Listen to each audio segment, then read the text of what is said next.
الأحداث هي هذه: أن رسول الله صلى الله عليه وآله حي يسمع كلامنا.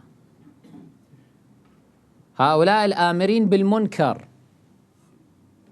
الذين يحاصرون الضريح الأقدس للنبي الأقدس صلى الله عليه وآله، يقول لك حج حج يا حاج، روح امشي، روح اتحرك، هذا ميت ما يسمعك، شنو تتكلم مع النبي؟ أنت بس قول السلام عليك يا رسول الله وروح. ما لك حق أنه أنت تقف أمام رسول الله صلى الله عليه وآله، أمام ضريحه، أمام قبره الشريف، تخاطبه، تشكو إليه مثلا، تشكو إليه حالك حال الأمة، تتكلم معاه، يقول لك أنت شنو تسوي؟ هذا الشرك كفر. ليش؟ لأنه هذا ميت. هذا قل له يا أحمق يا جاهل يا غبي يا بكري يلي ماشي على نظرية أبي بكر إن محمدا قد مات، قل له أتقولون مات محمد صلى الله عليه وآله؟ منو قال لك ما يسمعني؟ من الذي قال لك ما أقدر أخاطبه وأبث إليه همومي وأشكو إليه وأتحدث معه وأطلب منه أن يدعو لي ويشفع لي؟ من الذي قال لك هذا؟ حتى وإن كان في قبره. تتصور هو موت رسول الله مثل موتنا؟ عجيب هذا الفكر، حقيقة عجيب. الفكر الذي ينص في صحاحه المعتبرة أن المشركين يسمعون الكلام، المشركين الموتى، ورسول الله لا يسمع. يعني مثلا لاحظ هذه الرواية التي في البخاري رقم الحديث 1288، مروية عن نافع أن ابن عمر، هو يقول رضي الله عنهما، أخبر نافعا قال اطلع النبي صلى الله عليه وآله على أهل القليب، قليب بدر، فقال وجدتم ما وعد ربكم حقا؟ فقيل له تدعو أمواتا؟ هاي نظرية أبو بكر وعمر والوهابية، تدعو أمواتا، موت عدم خلص، شلون أنت تروح تتكلم مع هؤلاء تدعو أمواتا؟ فقال ما أنتم بأسمع منهم ولكن لا يجيبون. أنتم مو أسمع منهم، هؤلاء أيضا يسمعون ولكن ما عندهم قدرة أن يستعيدوا حياة اللسان على الأقل حتى يجيبون، ما عنده القدرة.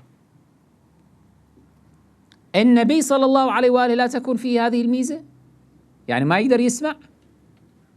لما واحد يروح ويتكلم معه، لما هذا الحصار على ضريح النبي الأكرم صلى الله عليه وآله؟ هذا الحصار الإرهابي هذا ليش هذا الحصار؟ لما لا تفكون هذا الحصار؟ اتركوا المسلمين يذهبون يتشبثون بضريح النبي الأكرم صلى الله عليه وآله ويقبلونه رغما عن أنوفكم. أنتم يلي ما تستحون كأس كرة القدم تقبلونه، ما تقولون شرك، أما ضريح النبي الأكرم صلى الله عليه وآله إذا واحد قبله يقولون شرك. مالت عليكم. شلون فكر منحط، كرة القدم يقبلون كل شيء، الكأس مال كرة القدم، وأحيانا الكرة نفسها والأرض وكذا، ولكن ضريح النبي صلى الله عليه وآله يقول أنت شنو تسوي؟ تشرك. هو شنو الشرك في الموضوع؟ أنه أنا أقبل ضريحا إكراما للرسول صلى الله عليه وآله باعتباره هذا الضريح منسوب إلى النبي، كون النبي مدفون في داخله فقط، مثل ما واحد يقبل جلد القرآن، هو جلد ولكن يقبله تعظيما لما فيه. فكر منحط. خلي الناس تروح وتقبل وتتحدث مع النبي صلى الله عليه وآله وتشكو إليه، اتركوا حرية للناس، وإلا الناس تسحقكم. وسيأتي هذا اليوم، هذا اليوم الذي الجماهير الإسلامية تسحق هؤلاء الآمرين بالمنكر وتسحق سلطة آل سعود. سيأتي هذا اليوم وتتحرر مكة والمدينة ويتحرر ضريح رسول الله صلى الله عليه وآله. سيأتي هذا اليوم رغما عن أنوفهم، قريبا إن شاء الله تعالى، قريبا مع صحوة هذه الأمة. الشاهد هو هذا، أنه هذا الفكر المنحط إلى الآن ما وصل إلى مستوى من التحضر أو من الرقي الذي يستطيع أن يفهم أن رسول الله ليس بميت على النحو الذي أنتم تفهمونه. الذي مات هو الظهور الدنيوي لرسول الله صلى الله عليه وآله فقط، ظهوره الدنيوي مات. هذا هو معنى قوله تعالى إنك ميت وإنهم ميتون، الظهور الدنيوي. أما وجوده الحقيقي حتى في هذه الدنيا فهو يتواجد، وله أن يتواجد حتى بشخصه، حتى ببدنه، يستعيد لباسه متى ما شاء. أصلا لو المخالف شوية يتأمل يفهم أنه النبي صلى الله عليه وآله حي وطوال 24 ساعة حي. ليش؟ لأنه ورد عندهم حديث مشهور أنقله لكم ها هنا من سنن أبي داود، رقم الحديث 1748 عن أبي هريرة أن رسول الله صلى الله عليه وآله قال: ما من أحد يسلم علي إلا رد الله علي روحي حتى أرد عليه السلام. مو هالشكل؟ هسه بالله عليك قل لي على الآن على مدار الكوكب الأرضي هذا، على مدار الأرض، تخلو لحظة من أن واحد يقول السلام عليك يا رسول الله ولو في الصلاة؟ السلام عليك أيها النبي ورحمة الله وبركاته. فإذا يقتضي ذلك أنه طوال 24 ساعة ترد الروح إلى النبي، كل شوية ترد الروح حتى ماذا؟ يرد السلام على من سلم عليه. فإذا النتيجة ما هي؟ النبي حي طوال 24 ساعة. هذه هي النتيجة.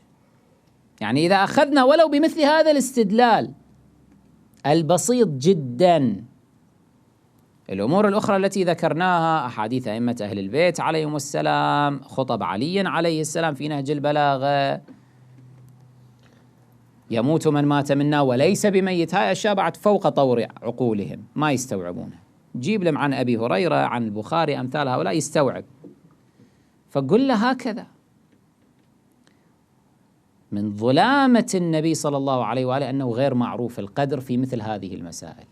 لا تدعوا الآخرين يحتجون عليكم، لا تدعوا النصارى يحتجون يقولون إحنا نبينا حي موجود مرفوع. قل له إحنا نبينا اللي حي، إحنا نبينا حي. إذا كان عيسى المسيح عليه السلام حيا وهو في السماء مثلا الرابعة في إحدى السماوات تلك، نبينا صلى الله عليه وآله له أن يخرق السماوات كلها والأراضين كلها وحي ويستعيد بدنه متى ما شاء ويتكلم مع الناس ويحضر ويشهد وكل شيء يصنع. نبينا أعظم سيد الأنبياء على الإطلاق. هذا وصلى الله على سيدنا محمد وأهل بيته.